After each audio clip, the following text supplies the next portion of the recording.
Rapunzel. Long, long ago, in a house that overlooked a beautiful garden, lived a childless couple. They prayed to God every day to bless them with a child.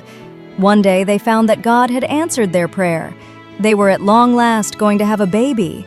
Their days passed in happiness. But alas, the wife fell ill. She would eat nothing, and the husband was worried that she would waste away. He tried to tempt her with many good things, but she refused everything. "But you must eat something, my dear," he begged her.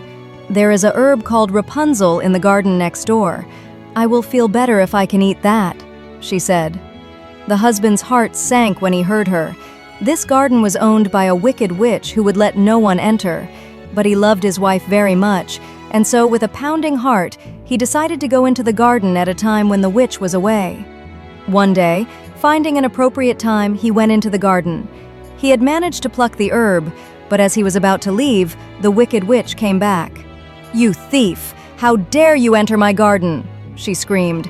She threatened to put a curse on him. He fell at her feet and begged, "Please don't curse me. If my wife doesn't eat this herb, she will die. She is going to have a baby and is very ill." The witch stopped to think a while.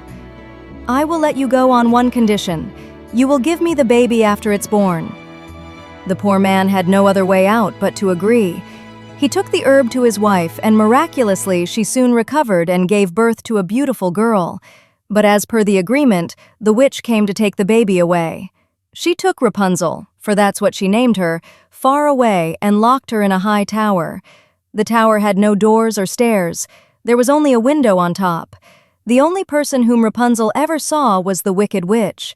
Rapunzel grew up to become beautiful, with pretty eyes, a beautiful voice, and her golden hair grew very, very long.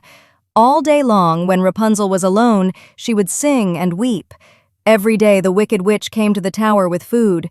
She stood at the bottom of the tower and shouted, "Rapunzel! Rapunzel, let your hair down!" Rapunzel would drop her long, braided hair through the window.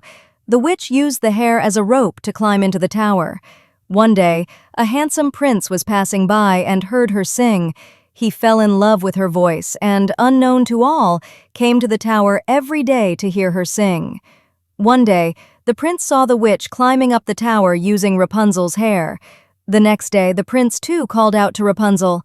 "Let down your hair," he said. The prince climbed to the top of the tower. After that, the prince came to meet Rapunzel every night. Alas, the witch soon discovered the prince with Rapunzel. She pushed him from the tower onto a thorny bush, making him blind. She banished Rapunzel into the desert far away. Many years passed. The blind prince wandered alone and finally reached the same desert. One day, he heard familiar voice singing. Following the sound, he found her. They hugged each other in joy. Tears of happiness rolled down Rapunzel's cheek. As the tears fell on the prince's eyes, he regained his vision. The prince took Rapunzel to his kingdom, and they lived happily ever after.